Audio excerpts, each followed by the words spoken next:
Now, many new property investors are off to a great start with their first or even second property purchase, but often become stuck and don't know how to grow their property investment portfolio successfully. Well, to help us with this obstacle, I'm now joined by property investors and mentors, Dunisani Manganyi and Andrew Walker. Dunisani, Andrew, welcome to All About Property. Thank you very much, Cornelia. It's good to be here. Now, we always, anything in life, you start with the end in mind. You have a plan. And some property investors are fine with just their one or two properties, and that's what they want to do, okay? Nothing wrong with that. But then there are other property investors who want to scale that portfolio. And this is what I want us to chat about today. So, Dunisani, I want to ask you first. Let's firstly speak to the property investor who is about to start out. He has not even bought that first property yet. Any considerations that he should take right now that will help him to scale that portfolio later on? Obviously, Cornelius, if you got an opportunity to buy a property and you want to scale up in future, the best thing that you need to look for is to see whether you can be able, on whatever property that you're going to buy, will you be able to add more rooms in the future? Or will you be able to divide the properties, the enough land, and also the bylaws allow that? Those are the things that you need to look for when you want to scale up. So we're talking now about a multi-let? 100%. Initially, obviously, you'll buy a property as a buy-to-let, as a single dwelling. Okay. But now you want to scale up, but you do that analysis before you buy. You need to find out whether you will be able to do such things in future. Obviously, when you buy, you need to make sure that your property cash flow from day one. Yes. But going forward, if you want to scale on the same property, those are the things that you need to consider in whatever property that you're buying. And if you want to scale with another property, any other considerations up front? Okay. With another property, it's very important to check on your affordability. You need to go to the bank and make sure that your affordability is intact. For example, let's say your bank tells you that you can afford to buy property for 2 million, and you find an opportunity for 700,000. You can buy that property, and obviously you still have another 1.3 million for the second property. So there's always things to consider before you buy that property. You need to understand your affordability, firstly, to understand whether you can be able to be in a position to buy a second property. Now, Andrew, let's look at another scenario here. Yeah. Let's say, for instance, the property investor was pre-approved for R1 million. Okay. He bought two properties for 450,000 Rand each. With that R1 million, he got 100% bonds on both those properties. Okay. Sure. My first question, how can he now determine his affordability for the next two? Because now he's used up that entire initial affordability. Sure. So I guess if he was granted R1 million and he spent 900, he's still got 100,000 Rand left. The process would be the same. He'd go back to a bond originator or wherever he went to determine what is his disposable income. The banks will always look at your income, expenses, and what is left at the end of the day. Now, a big conversation around this will be, what entity did the person buy in?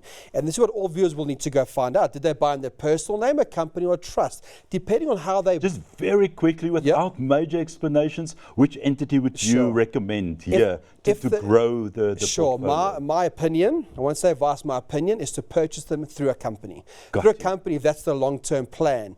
Correct. And there are banks out there that will look at future rental income that one can add to their affordability today to help them purchase that third property. Okay, so in terms of future rental income, then when you purchase that third and fourth properties, then they must cash flow from day one. Absolutely. In order to get that offering from those banks. 100%. So if they're buying properties where the income exceeds the expenses and you're actually making a profit off of that, the banks will take the rental income into tact when they're looking at your affordability. Fantastic, great to know that.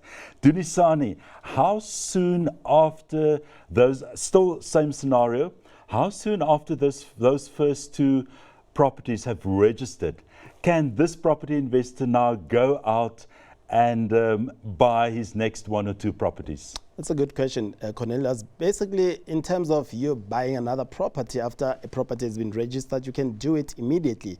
It all depends on whether there is some equity in that property, whether there's some value. Because most cases, if I buy below market value, it means that there is some value that I can access from the bank. You can actually do it immediately, but it's a long process. But you can, the banks are allowed to do actually that for you. Now, I like what you're saying here. Let's just break it down for the viewer a bit. Buy below market value and access equity. And I think this comes back to that initial question we had. How do you plan up front if you want to scale? So you would look at buying properties that's below market value so that you could take out equity and put into the next third and fourth properties. 100%. That equity will help you, because sometimes going forward you might not get 100% approval. That will help you in terms of your deposit and in terms of your transferring cost as well. So it's always good to look for properties where you can buy below market value, add value in that property so that your capital appreciation of that property can go high. So it's always important to look at buying property always, Cornelius, if you are investor below market value. That's basically what we teach our students.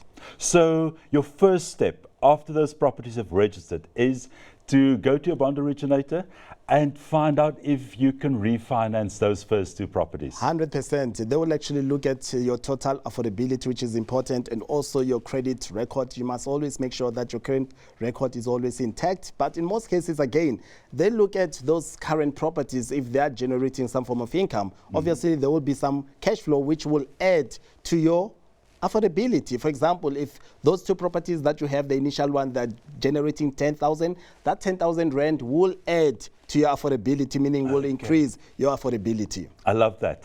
Andrew, now this property investor, as we mentioned earlier, he got a 100% bond on these first two properties. Yeah. What are his chances of getting 100% bonds on the next two properties as well? Look, it's definitely possible, hey?